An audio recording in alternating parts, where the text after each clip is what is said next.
जगत का विस्तार मत करो, अज्ञान का भी विस्तार मत करो। जहाँ जहाँ अपनी भूल समझ में आती है, वर्णन से अच्छा है पुरुषार्थ में लग जाओ। और इस बात को आप खुद भी फील कर रहे हो कि अभी सुख भी महसूस होते हैं, अच्छे लगते हैं। यही कारण है कि दुख की भावना भी आती है। जहाँ सुख की भावना रहेगी वहाँ दुख की भावना भी रहेगी। जहाँ मान की भावना रहेगी वहाँ अपमान की भावना भी रहेगी। और जहाँ कुछ अच्छा देखोगे वहाँ कुछ बुरा दिखने में भी आएगा, क्योंकि ये धुंधी जोड़ों की प्रकृति है। इस पर जीत पाने के लिए हमें सुखों को भी मिथ्या जानना पड़ेगा, तभी हम दुखों को मिथ्या कर पाएंगे। जब तक हम सुख को मिथ्या नहीं कर पाएंगे, हम दुख को मिथ्या कैसे करेंगे। हर कोई सोचता है दुख को मिथ्या करके जान लो, लेकिन सुख में सद्बुद्धि रखना चाहता है, क्योंकि आदतें पड़ी हुई हैं। कुछ चीज़ें कल्पना की हैं, अचानक आ मिलती हैं तो मज़ा आने लगता है, और अपने आप को ही रस पड़े हुए तो सुख मिथ्या नहीं किए जा रहे। क्योंकि सुख मिथ्या करने के लिए सावधानी उसी वक्त होनी चाहिए जब आपके सामने कोई सुख की हालत आती है। उस समय वैराग का विचार, उस समय जानना कि ये सुख आखिर कब तक रहेगा, कितना स्थायी सुख है ये, और कितना इसमें रस है। आज मेरा मन एकाग्र ना हो तो क्या ये सुख मुझे सुख दे सकते हैं। जिज्ञासु माना सावधान, जिज्ञासु माना जागृत। जो हालत के समय जागृत है वही तो अपने आप को बचा सकता है। अब आप दुख को तो हालत मानते हो, पर सुख को नहीं। अगर आप सुख को भी हालत मान के चलो और उसमें भी जागृत होने की कोशिश करो, तो वो आपका सुख मिथ्या हो जाएगा। एक मिथ्या बुद्धि बनेगी उसके प्रति। है क्या? अभी सद्बुद्धि है, और ज्ञान के निश्चय से, वैराग से हम वहीं पर मिथ्या बुद्धि कर लेते हैं। अब जब आप मिथ्या बुद्धि से देखते हो तो आपको समझ में आता है कि ये जो सुख है ये सच नहीं है। अब सुख की भावना खत्म हो गई तो दुख असर कहाँ से करेगा। सुख की भावना है तभी तो दुख लग रहा है। आज मान की भावना है तभी तो अपमान की बात आप कर रहे हो, वरना अपमान की बात करने की ज़रूरत कहाँ रह जाती है। कहीं से मान चाहिए। आज रिक्शा वाले से मान नहीं चाहिए तो आप घर आके बात भी नहीं करते हो कि उसने इज्जत ही नहीं दी, उतरा भी नहीं रिक्शा से, कहा भी नहीं कि बहन जी पहले आप बैठ जाओ, क्योंकि मान की भावना नहीं है। तो अपमान लगा ही नहीं, फील हुआ नहीं, बुरा लगा नहीं। परेशानी कहाँ होती है? जहाँ मान की भावना होती है। अपमान का ख्याल भी वहीं आता है। जहाँ सुखों की खेचल है मन में, दुख का ख्याल भी वहीं आता है। अगर सुख की खेचल ना हो तो दुख का विचार कहाँ से आएगा। तो हम सुखों को मिथ्या जब तक नहीं जान रहे, दुख में तो फंसे ही रहेंगे। उसको मिथ्या करके जानो ना कि ये कोढ़ है, ये सच नहीं है। अब गुरु ने आपको बोला कि यहाँ से ही मुकर जाओ कि मेरा जन्म हुआ है, पर आप कहते हो बच्चों से, पति से, फलाना से, ढिमकाना से कोई बात होती है तो दुख तो लगता ही है। ये तो लगता है कि हम मर गए इनके लिए, वो मर गए हमारे लिए। ये सारा कुछ कहाँ से आ रहा है भाई? क्योंकि आप मेरा मान के बैठे हो, मेरा भी माने बैठे हो, और ऊपर से इच्छा भी रखे बैठे हो। कहा तो आपको ये था कि आया है जग में तू एक अकेला, मन तू ज्योत स्वरूप है, अपना मूल पहचान। अब निश्चय तो आपको ये वाला दिया जा रहा है, लेकिन आप इस निश्चय को दृढ़ ना करके फिर अंदर जगत में सद्बुद्धि करके बैठे हो।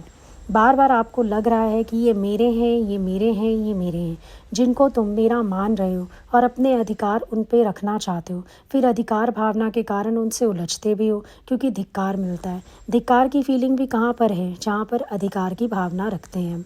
अगर हम अधिकार की भावना ही ना रखें तो हमें धिक्कार क्यों महसूस होगा? हम रिलैक्स होकर रह सकेंगे। जब जब कोई सुख मिलता है, आप कई बार ये कहते हो कि हम इसमें लिप्त नहीं हो रहे, हम तो बड़े भगवान की कृपा मान रहे हैं, लेकिन सूक्ष्म मन में देखो स्वीकार तो हो ही रहा है। अब तेल और पानी कुछ दिन तो असंग रह सकता है। शुरू शुरू में डालो पानी के ऊपर तेल, लगेगा असंग है। 2-3 दिन से ज़्यादा रख दो, मिक्स होने लगता है और बांस भी मारने लगता है। अब जब सुख मिलते हैं तो आप अपने को एक विचार दे देते हो कि ये तो ईश्वर की इच्छा से आ रहे हैं, मैं थोड़ी चाह रहा हूँ, मैंने थोड़ी मांगा है ये सुख। आप अपने को इस तरह के थॉट्स दे के सुख में लिपायमान हो जाते हो, और आप सोचते हो कि मैं निर्लेप हूँ, जबकि निर्लेपता वाली कोई स्थिति है ही नहीं।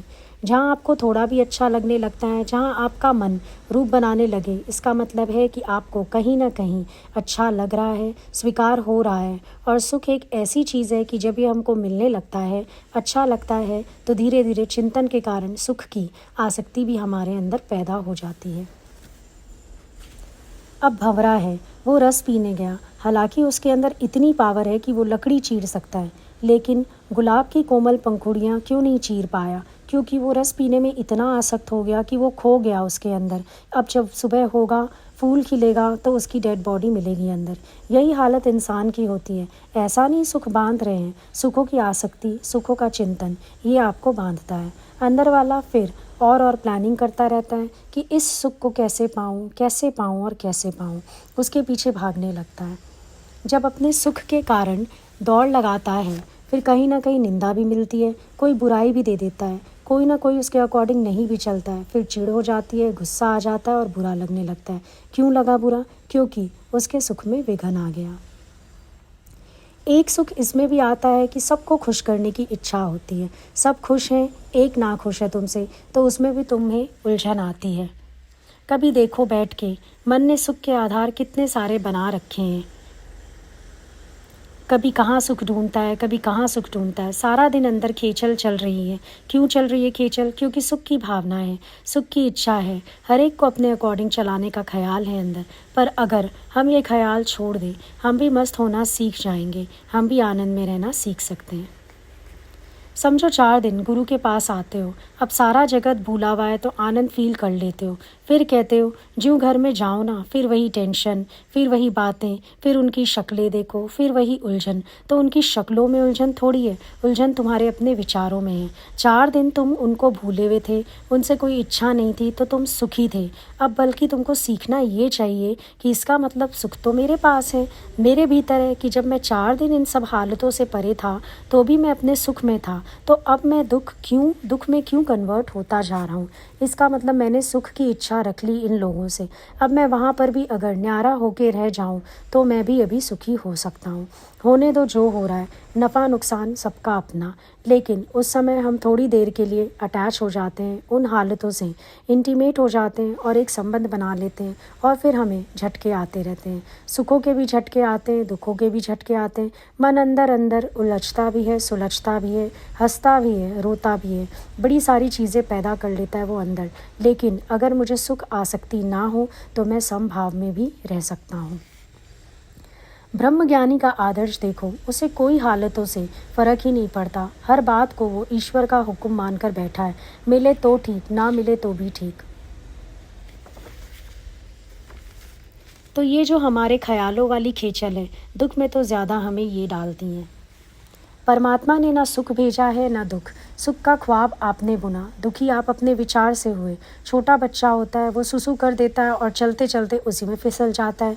यही स्थिति इंसान की है, वो अपने आप ही सुखों का माया जाल फैलाता है, फिर उसमें आके दुखी होता है। भगवान ने तो कुछ कहा ही नहीं तुम्हें, ना सुख दिया ना दुख दिया। दुख क्या है? जो तुम्हारे अंदर का आत्मिक सुख एब्सेंट हो जाए तो दुख है, आत्मिक सुख है तो दुख की कोई भावना ही नहीं है। अगर तुम निज सुख में रहते हो, स्वयं के सुख में रहते हो, तो फिर अंधेरा क्या है? प्रकाश का अभाव। दुख क्या है? आत्मिक सुख का अभाव। जहाँ कोई निज सुख को भूलता है, वहाँ तो वो दुख उठाता ही है।